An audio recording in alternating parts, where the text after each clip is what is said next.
सो hi everyone, आइए इस video में एक नया टॉपिक स्टार्ट करते हैं जिसका नाम है design of gazetted base foundation.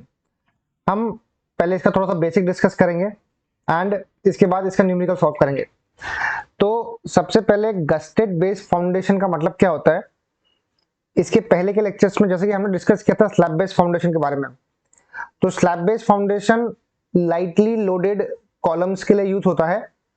वहीं पर गस्टेड बेस फाउंडेशन हम लोग हेवीली लोडेड कॉलम के लिए यूज करते हैं, जिसमें लोड की जो इंटेंसिटी है ज्यादा होती है, जो पॉइंट लोड होता है लोड की वजह से कॉलम पे वो बहुत ज्यादा होता है, जैसे 2000 किलो न्यूटन से ऊपर होता है। ये एक फर्क है कि gazetted base foundation is used for heavily loaded column. ये पहला पॉइंट हो गया।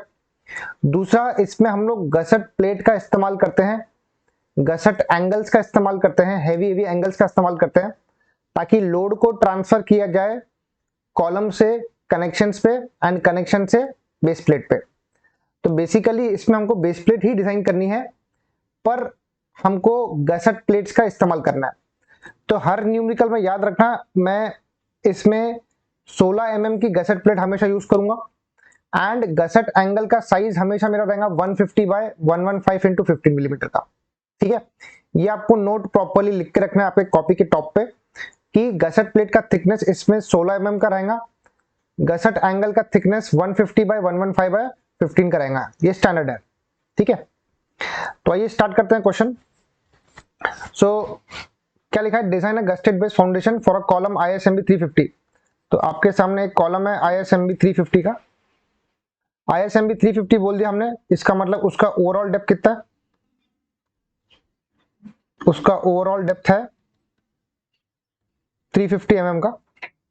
देन उस पे फैक्टर लोड कितना आ रहा है, उस पे फैक्टर लोड आ रहा है 2300 किलो न्यूटन का। The supporting pedestal is M20 concrete. आपका कंक्रीट है M20, मतलब FC के बनेगा 20 न्यूटन पर mm स्क्वायर का।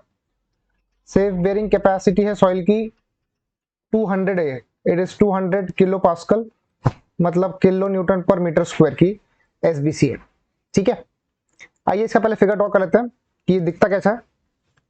तो इसमें हम लोग सबसे पहले कॉलम दिखाएंगे। ये अपना कॉलम है, दिस इज अ कॉलम जिसका साइज है 350 का, मतलब इसका ओवरऑल डेप्थ कितना है 350 का है। उसके नीचे अपनी एक बेस प्लेट रहने वाली है, ये अपनी बेस प्लेट है। ठीक है, अब इसमें गसेटेड बेस नाम क्यों दिया है, क्योंकि हम लोग इसमें गसट प्लेट का इस्तेमाल करेंगे। तो ये है गसट प्लेट, ये दूसरी गसट प्लेट आ गई।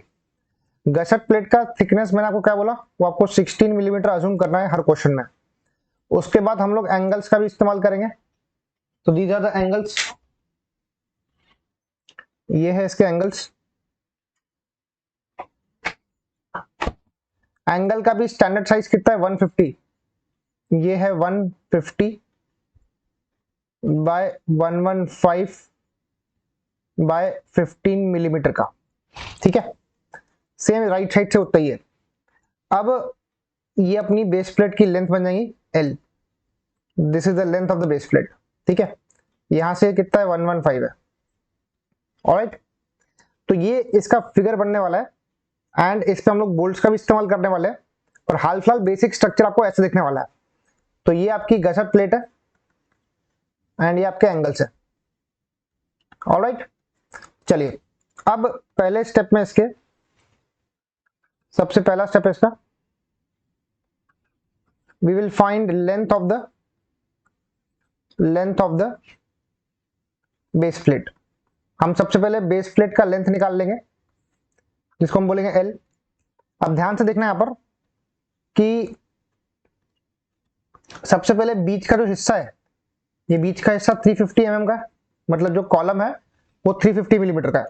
तो यहां पे मैं लिख रहा हूं 350 प्लस लेफ्ट साइड और राइट साइड का जो थिकनेस है वो 16 mm का है। तो ये हो जाएगा 16 प्लस 16, दो बार आ गया। उसके बाद इसकी जो विड्थ है एंगल की 115, ये है 115, तो ये भी 115 प्लस 115, दोनों को ऐड करो चारों, इसको कितना का 350 प्लस 16 इंटू 2 प्लस 115 इंटू 2, ये आता है 612 mm। इसको आप राउंड अप करो 630 पे। राउंड अप क्यों किया मैंने 630 पे? क्योंकि मुझे साइड से प्रोजेक्शंस का भी कुछ ना कुछ डिस्टेंस चाहिए, ये वाला, ठीक है। तो मैंने लेंथ कितना ले लिया, 630 mm ले लिया। अभी 630 में से आप 612 को सब्ट्रैक्ट करो तो ये डिफरेंस बनता है 18 का। 18 का डिफरेंस है, 18 को 2 से डिवाइड करो, मतलब 9 का ऑफसेट बन गया। मतलब यहां से ऑफसेट 9 का है, यहां से भी ऑफसेट 9 का है। इसीलिए मैंने 612 को 630 पे राउंड अप किया। वो जो 18 का गैप है उसमें 9 हम लोग लेफ्ट साइड और राइट साइड में एडजस्ट कर लेंगे, ठीक है। चलिए अब हम निकालेंगे area of the base plate. We will calculate area of base plate. तो बेस प्लेट का एरिया निकालने का फॉर्मूला क्या है? वो है factor load by permissible pressure of concrete, by permissible pressure of concrete, ठीक है। तो फैक्टर लोड है 2300 का, उसको 10 पावर 3 लेना मत भूलना न्यूटन में। और permissible bearing pressure of concrete होता है 0.45 एफसीके। एफसीके की वैल्यू है 20। So 2300 into 10 power 3 by 0.45 into 20, ये आता है 255.55। So the area of base plate is 255.55 10 power 3 millimetre square. अब ये जो बेस प्लेट बनने वाली है ना, ये 100% रेक्टेंगल शेप की बनने वाली है, क्योंकि लेंथ इसका 630 आ गया। तो एरिया बराबर लेंथ इंटू ब्रेथ करना, ये है 255.55 10 की पावर 3, लेंथ है 630, यहां से इसकी विड्थ निकाल लो तो डिवाइड बाय 630 करेंगे इसको।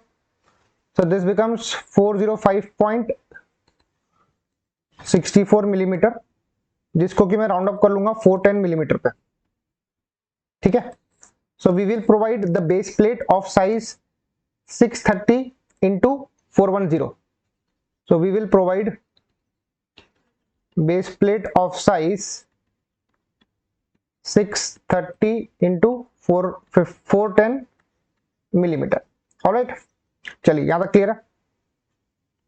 अब आएंगे स्टेप नंबर 3 पे। हम निकालेंगे अपवर्ड प्रेशर इंटेंसिटी।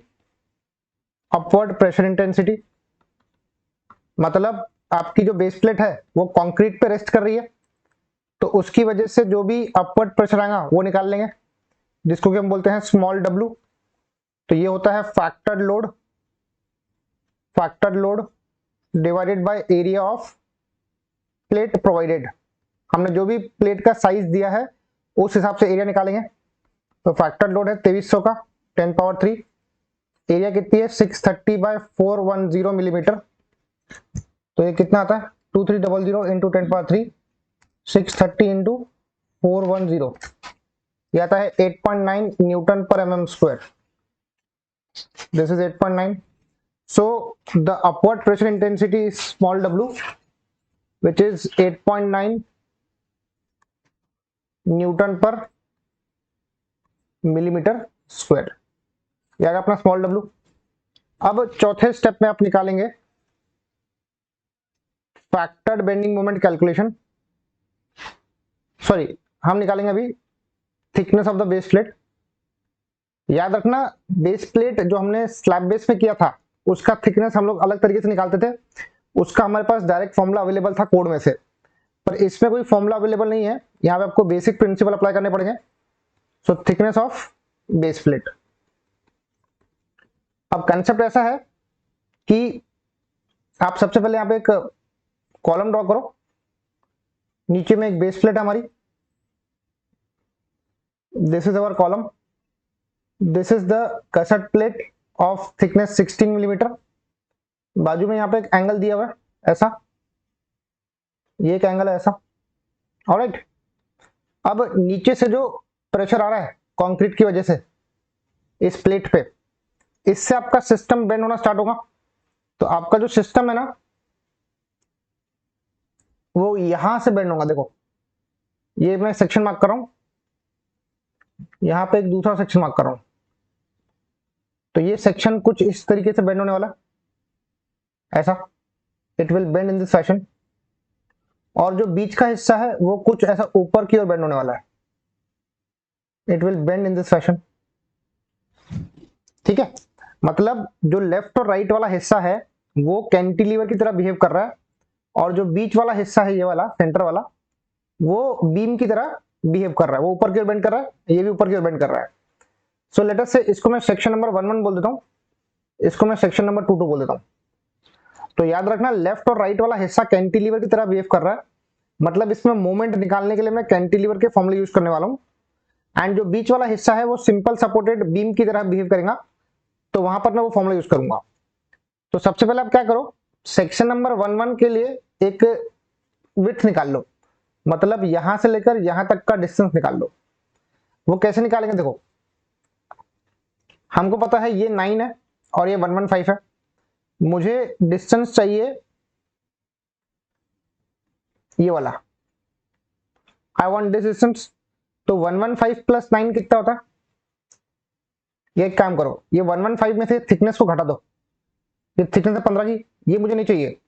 115 का जो डिस्टेंस है यहां से लेकर यहां तक का, तो 115 में से 15 को सब्ट्रैक्ट करो तो बनेगा 100, 100 प्लस 9 कितना होता है, तो ये 9 है प्लस 100, मुझे इतना डिस्टेंस चाहिए, तो ये देगा 109, दिस विल बी 109।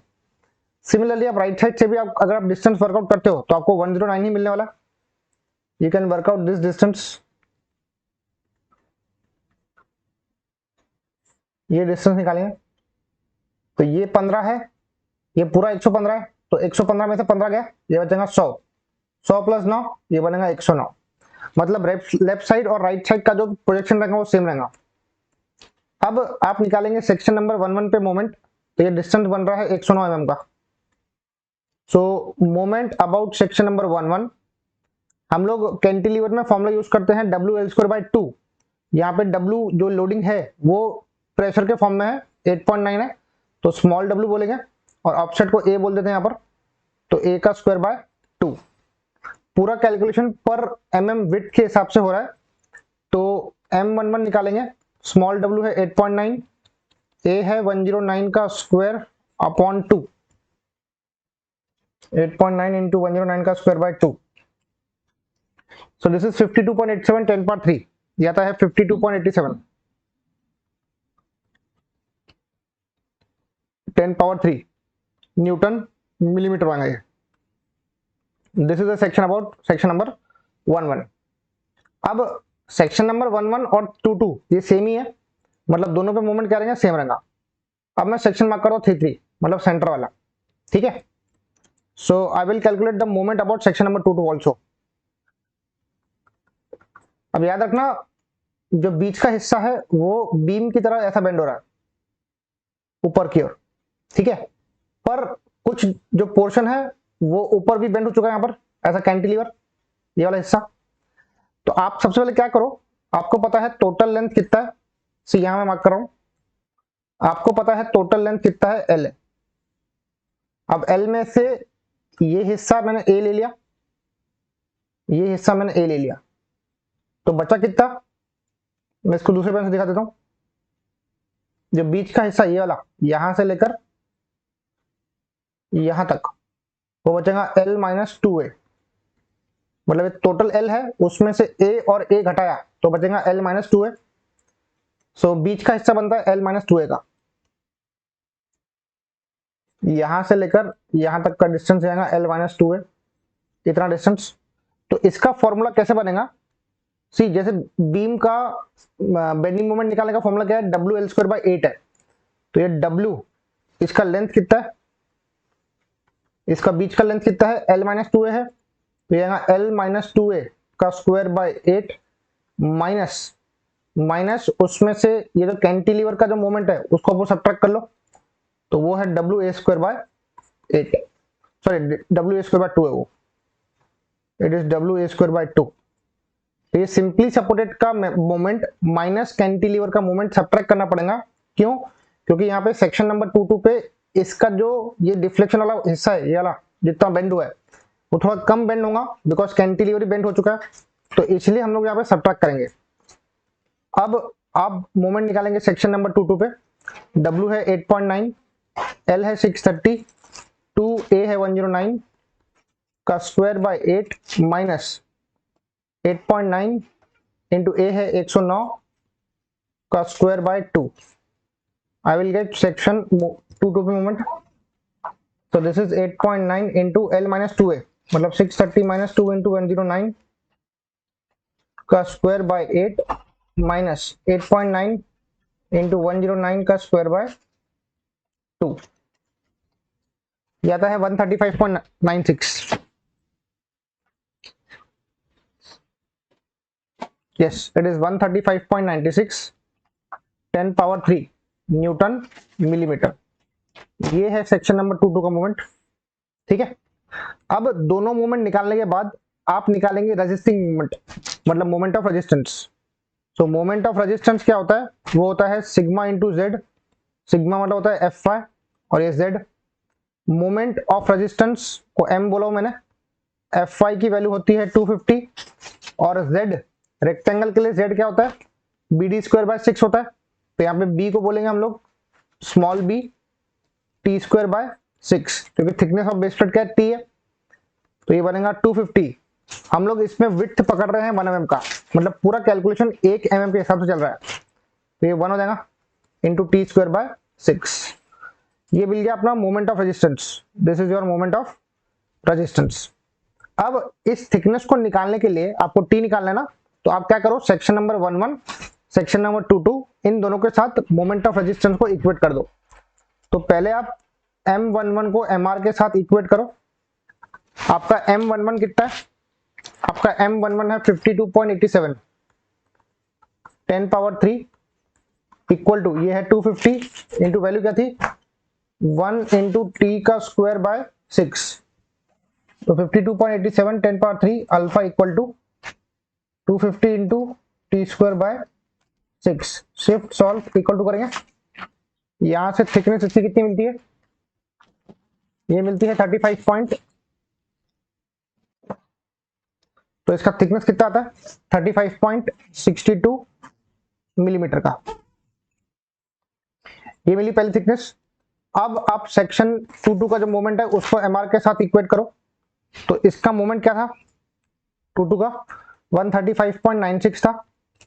उसको 10 की पावर 3 से मल्टीप्लाई किया, बराबर 250 इंटू 1 इंटू टी का स्क्वायर बाय 6 था इसका वैल्यू.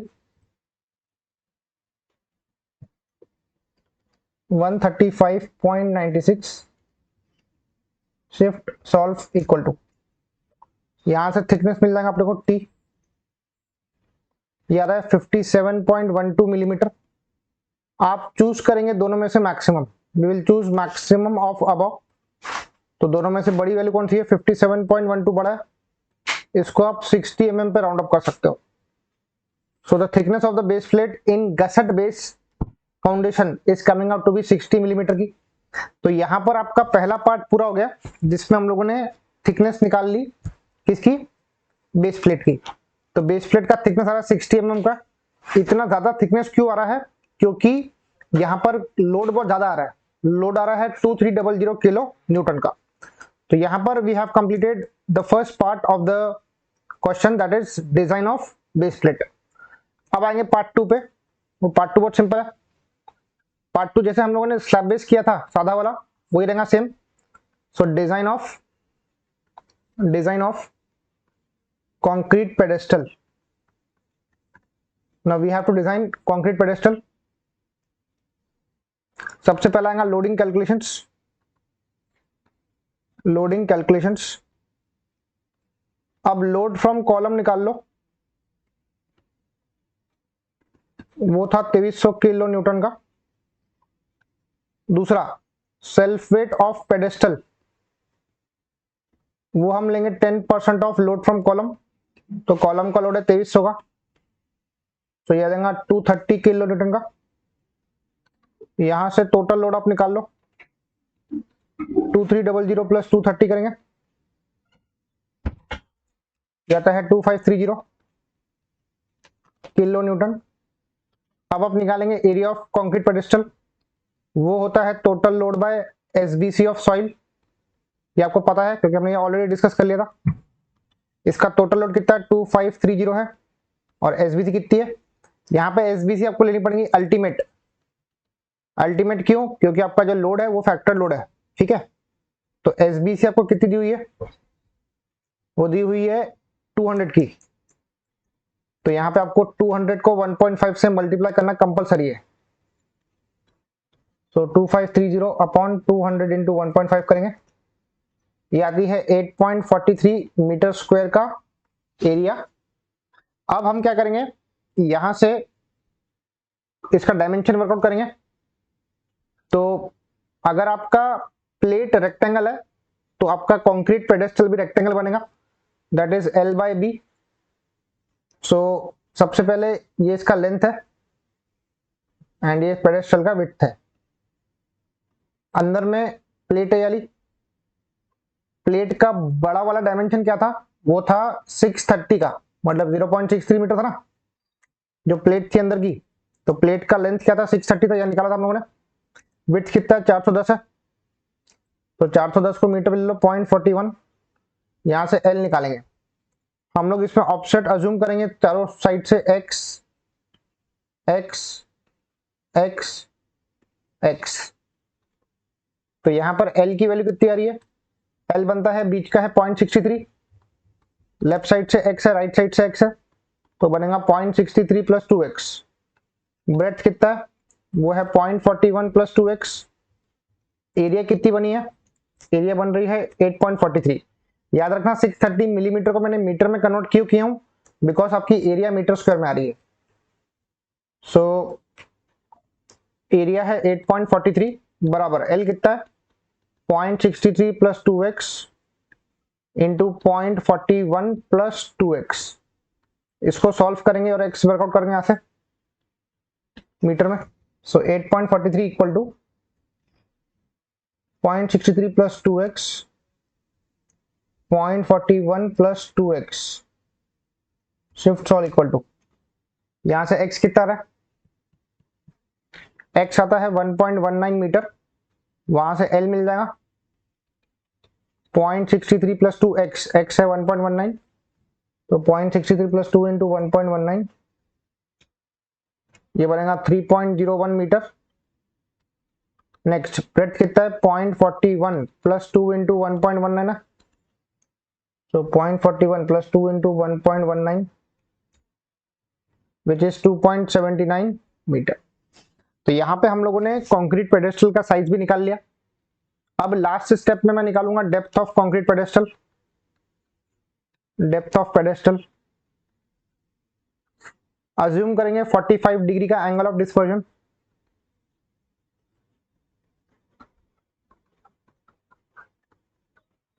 ठीक है, ये अपना कंक्रीट पेडेस्टल है, इसका बड़ा वाला डायमेंशन कितना है, लेंथ कितना आएगा mm में 3.01 है, मतलब 3010 मिलीमीटर हो जाएगा।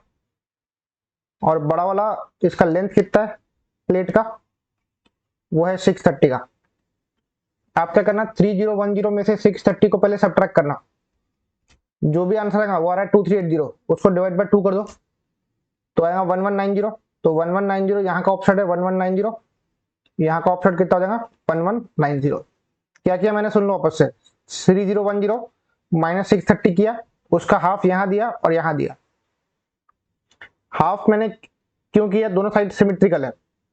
अब हम लोग एंगल अज्यूम कर रहे हैं 45 डिग्री का, दिस एंगल इज 45 डिग्री का। उससे फायदा क्या है, ये भी जो डायमेंशन है वो बन जाएगा 1190 का, तो दिस डायमेंशन बिकम्स 1190। तो आपका कंक्रीट पेडेस्टल का डेप्थ कितना है, वो है 1190। So the depth of pedestal is coming out to be 1190 millimetre. ठीक है, अब यहां पे आपका पूरा क्वेश्चन कंप्लीट हो गया। Now just we have to draw the diagram. तो ये डायग्राम ड्रॉ करते हुए, तो डायग्राम ड्रॉ करते वक्त आपको ये ध्यान रखना है। अच्छा, इसमें हम लोग एक चीज वापस से भूल गए अभी, इसमें आपको स्टेप नंबर 3 में डिजाइन कनेक्शन भी दिखाना पड़ेगा, मतलब नंबर ऑफ बोल्ट्स कितने आ रहे हैं वो दिखाने पड़ेंगे। सो स्टेप नंबर 3 मतलब पार्ट 3 है डिजाइन कनेक्शन। तो यहां पर आपको नंबर ऑफ बोल्ट्स वर्कआउट करने कंपलसरी है। सो हम निकालेंगे shear strength of the bolt, because gusset base है, इसमें आपको बहुत ज्यादा नंबर ऑफ बोल्ट अप्लाई करने पड़ेंगे ताकि एक स्ट्रेंथ मिले पूरे कनेक्शन को। तो shear strength ऑफ बोल्ट निकालने का फॉर्मूला क्या था, VDSB, ये था FUB by √3 gamma MB NN ANB plus NS ASB। ये फॉर्मूला आपके कोड के पेज नंबर 75 पे दिया हुआ है। अज्यूम करो सिंगल शेयर, मतलब NN है 1, NS है 0, ठीक है। FUB की वैल्यू आपको पता है, वो है 400, जो कि हमने हर क्वेश्चन में यूज की है। सो 400 बाय √3, गामा MB 1.25 है, सिंगल शेयर में NN 1 रहेगा। ANB की वैल्यू 0.78 π/4 d का स्क्वायर, d की वैल्यू आप 20 mm अज्यूम कर लो कि डायमीटर ऑफ बोल्ट कितना है, 20 का है। NS 0 होने की वजह से ये टर्म पूरा कट जाएगा, तो ये 20 का स्क्वायर। तो इसका आंसर आता है 45.27 10⁻³ न्यूटन, मतलब 45.27 kilo Newton. So this becomes your shear strength of the bolt. इसी को हम लोग बोल्ट वैल्यू पकड़ लेंगे, वो बन जाएगा 45.27 किलो न्यूटन का बोल्ट वैल्यू, मतलब एक बोल्ट का स्ट्रेंथ निकल गया।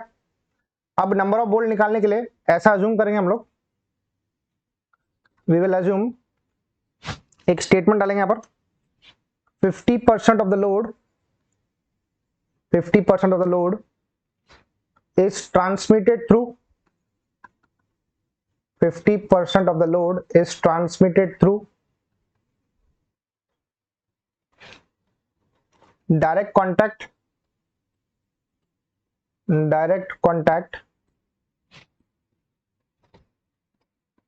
between connection and plate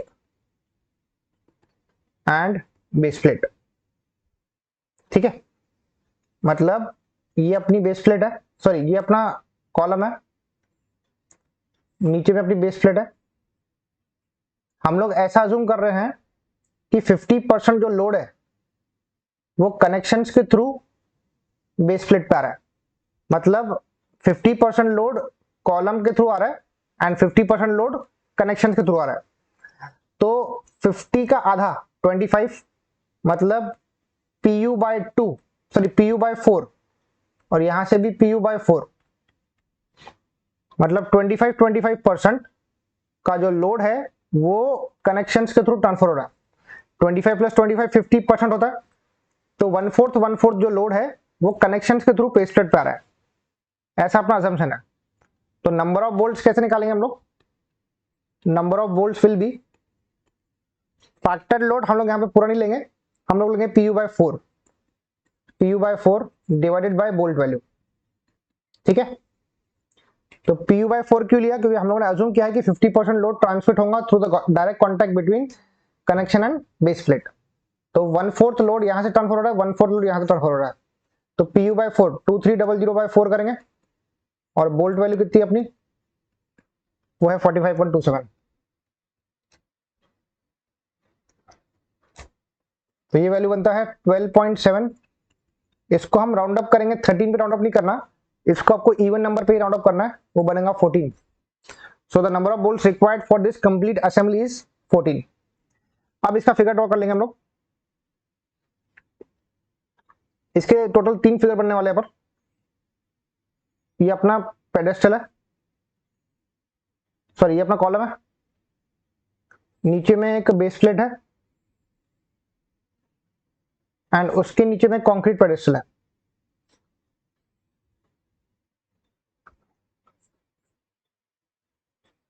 यहां पर गसेट प्लेट है, these are the angles। हमको यहाँ पे नंबर ऑफ बोल्ट्स अप्लाई करना है,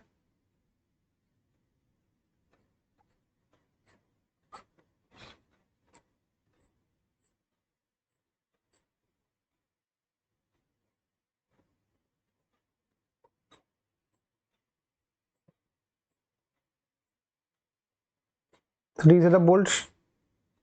बीच में एक और क्लीट एंगल लगा लेंगे हम लोग यहाँ पर, ताकि कॉलम स्टेबल खड़ा रहे। यहाँ पर ये बोल्टिंग करनी पड़ेगी, यहाँ पर भी बोल्टिंग करेंगे। कॉलम का साइज कितना 350 का, गसर प्लेट है 16 का, यहाँ से भी 16 है। कॉलम का साइज अपना एंगल का साइज कितना है, यहाँ से ये है 150 एंड दिस इज 9 मिलीमीटर। ये लेंथ कितना है बेस प्लेट का 630 का एंड दिस इज 115। ठीक है, एंगल का साइज है 150 by 115 by 8 mm sorry 15 millimetre का। ये अपना गसट एंगल है एंड गसट प्लेट है 16 की। तो this is the elevation of gusset base foundation. अब इसका साइड व्यू ड्रॉ करेंगे। तो ये अपना कॉलम है,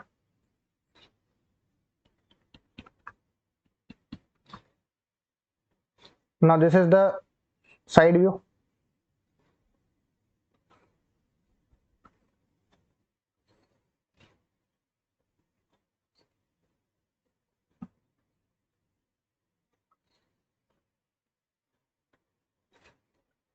यहाँ पे आपको नंबर ऑफ बोल्ट अप्लाई करना है।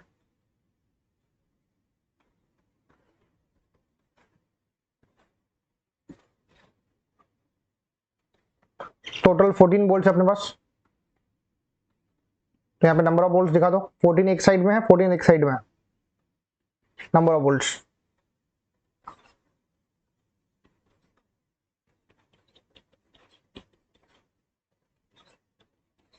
सो these plus symbols are of bolt, ये सारे बोल्ट से सिंबल है।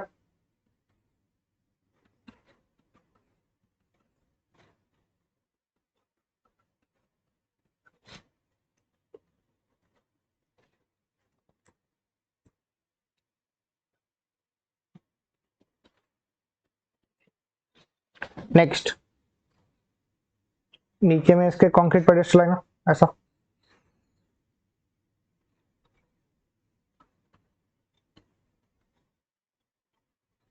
ठीक है,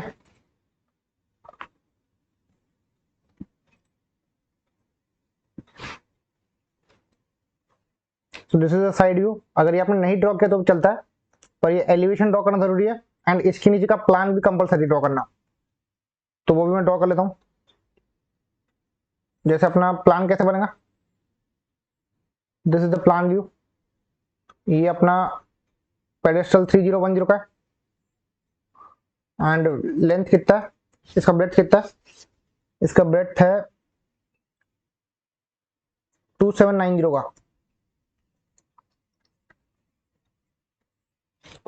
ठीक है, इसकी जो बेस प्लेट है, बेस प्लेट का साइज कितना है, ये अंदर में बेस प्लेट है इसकी,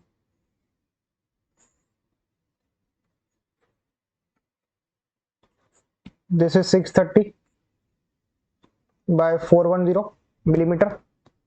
बीच में अपना आई सेक्शन है,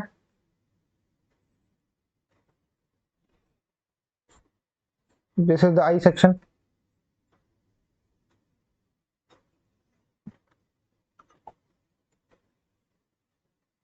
यहाँ पे फिर आपको गसट एंगल्स दिखने वाले हैं सर।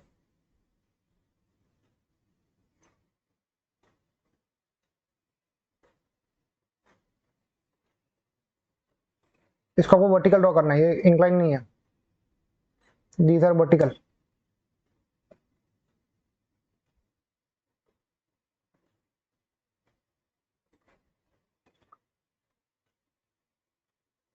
यहाँ पे बोल्टिंग करेंगे, यहाँ बोल्टिंग करेंगे,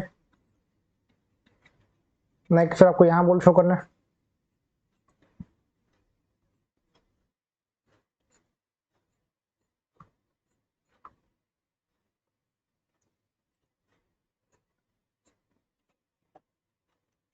ठीक है,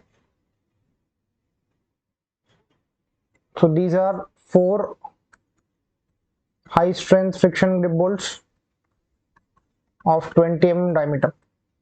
इनका डायमीटर कितना है 20 का। तो इस तरीके से आपको प्रॉपरली इसके कैलकुलेशंस करने हैं। ये वाला फिगर एंड ये फिगर ये ड्रॉ करने कंपलसरी है। इसका बेस कितना था, वो था 3010 mm का। कंक्रीट का डेप्थ कितना है, वो था अपना सो कंक्रीट का डेप्थ है 1190 का, सो दिस इज 1190 मिलीमीटर। ठीक है, so this is how we have to design the gusset based foundation. आपको सिर्फ दिक्कत जाएंगी कहां पर, इसकी थिकनेस निकालने में। तो थिकनेस निकालने के लिए आपको प्रॉपर प्रैक्टिस करनी पड़ेगी, नंबर ऑफ न्यूमेरिकल सॉल्व करिए इस पर्टिकुलर क्वेश्चन पे, and then you will get the clarity. मिलते हैं नेक्स्ट वीडियो में with next concept. Thank you so much.